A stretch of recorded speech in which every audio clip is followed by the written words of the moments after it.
first day of school, and this is the beginning of our Sanford Harmony lessons.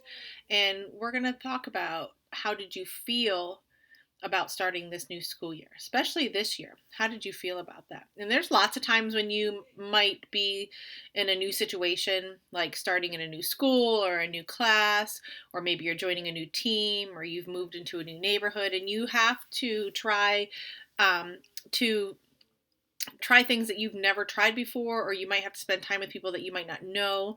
And it's okay to have a lot of different ideas and feelings about doing or learning something new. So in this story, we're going to talk about a group of students or a group of children who are beginning their first day of school. And they each have different feelings about seeing each other again and starting a new grade. So you might be able to relate to one of these students and how you're feeling starting a new day of school, seeing friends that you know already or new friends that you've never met before, or maybe this is a whole new school for you, and how you might feel. We can talk about that as we go along.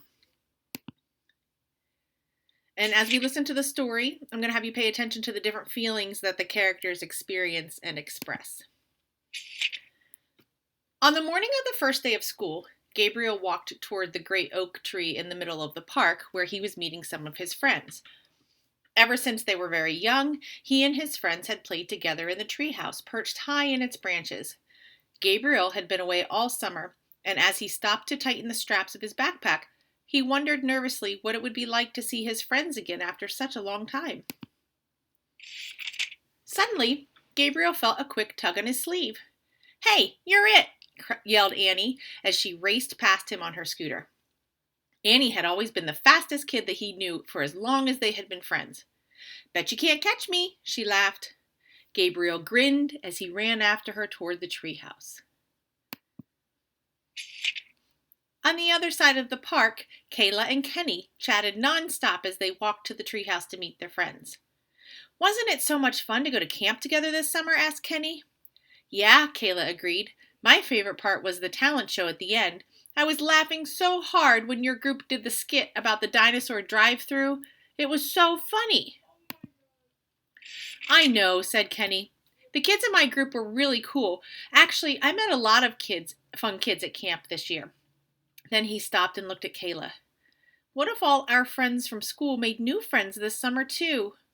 Do you think they'll still want to hang out with us?" Kayla didn't know what to say. Back at the oak tree, Annie parked her scooter and waited anxiously for the rest of her friends to arrive. She had an awesome new backpack, and she was so excited to see the other kids again after the long summer. When Gabriel finally made it to the treehouse, Annie noticed that he was very quiet. "What's wrong?" she asked. Gabriel sighed. "My big sister said now that we're older, school will be different. We'll have longer books and bigger spelling words, and we'll have to sit on the other side of the cafeteria for lunch." Annie gave Gabriel an encouraging smile.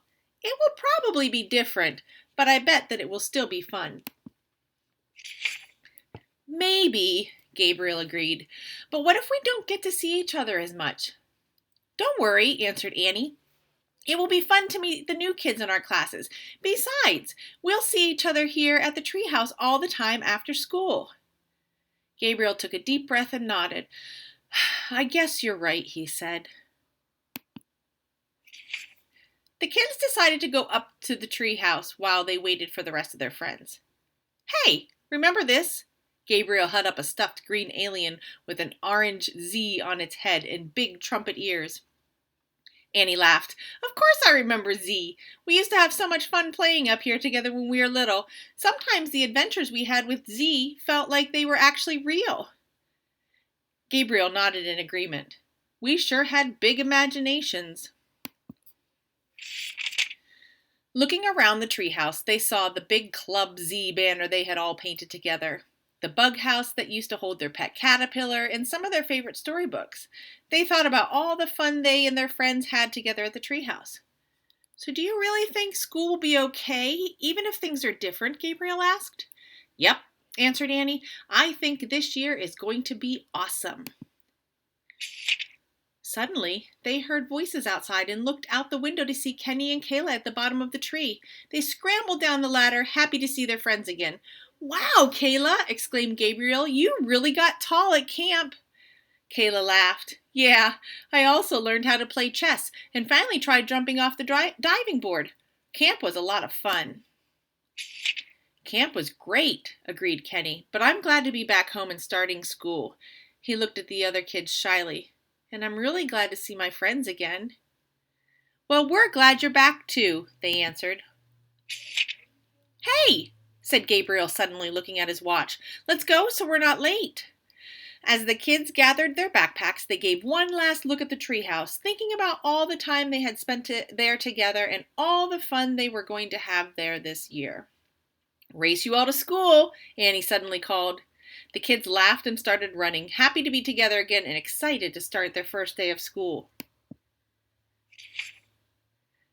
Now, that's where we're going to stop for right now, and we'll have a little bit of a discussion. So, if you want to go back and listen to that story again, you can. Otherwise, you can stop it right here and listen to our discussion, and we will talk to you later. Okay, bye.